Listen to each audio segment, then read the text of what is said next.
Hi guys, this is Helen Tanyamore and welcome to my channel. Please click the red button below to subscribe to keep updated for more videos from my channel. Today we're going to make shakoy or pilipit. In English they called it twisted fried donut recipe. It is coated with sugar. It is popular in the Philippines. So the ingredients we need: 2 cups of flour, 1 egg, 1 spoon yeast, 1/4 cup of oil, 3 spoon of milk powder, a little sugar, a little of salt, and 2 cups of water. So first you put the egg,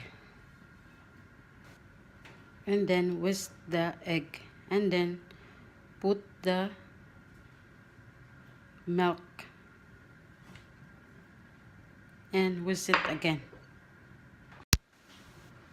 and then we put our oil, and then a little bit of salt, a little bit of sugar, and then you put our 2 cups of water,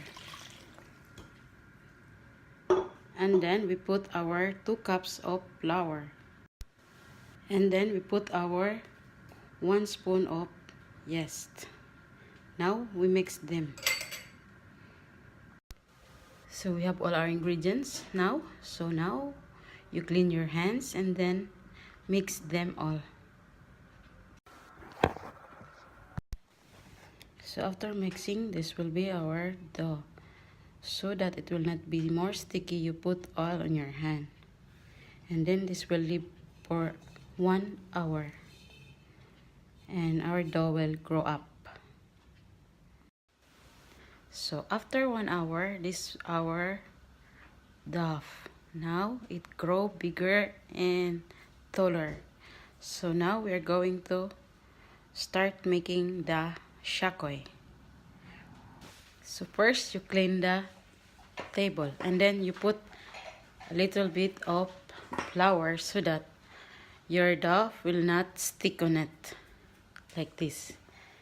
Now you put your dough,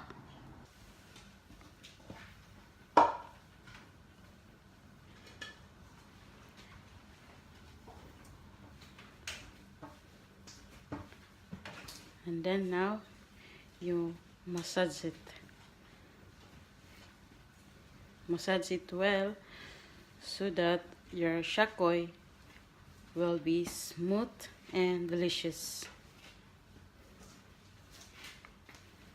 And then you separate it into 2 pieces.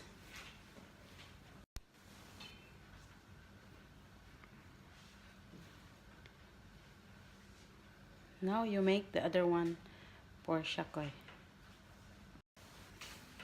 First you make it like this, you massage and become it taller. Then you cut it again,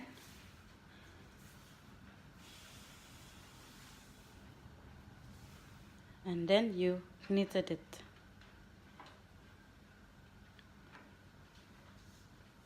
like this. Then the rest you made it all.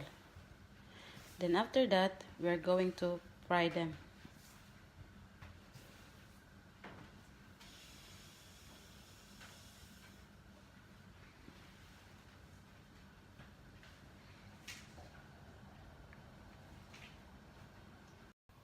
So while preparing our shakoy, we prepare a clean pan, and then we put oil and make it hot so that we start to cook our shakoy.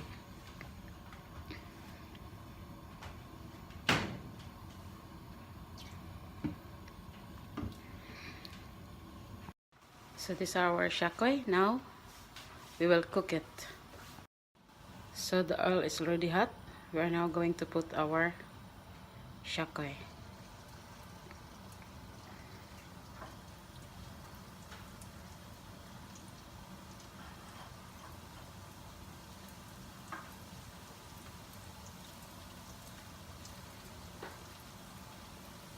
And when it cooks, you're going to put on it sugar. And this is good for merienda or snack. See, our shakoy is almost finished. So this is our shakoy product. Then you put it sugar. You put it in a plastic bag and then put the sugar and mix it.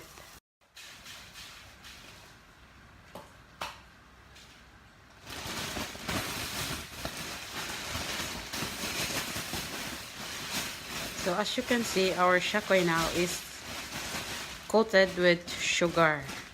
Now you can eat it. See? Delicious and hot. So let it a little bit cold and then you eat it. So now our shakoy or knitted bread donut is done. So this is our final product. So hope you got it and enjoy watching. And please subscribe. And this is Helen Tanyamore. I want to say thank you for watching and God bless us all. Bye bye.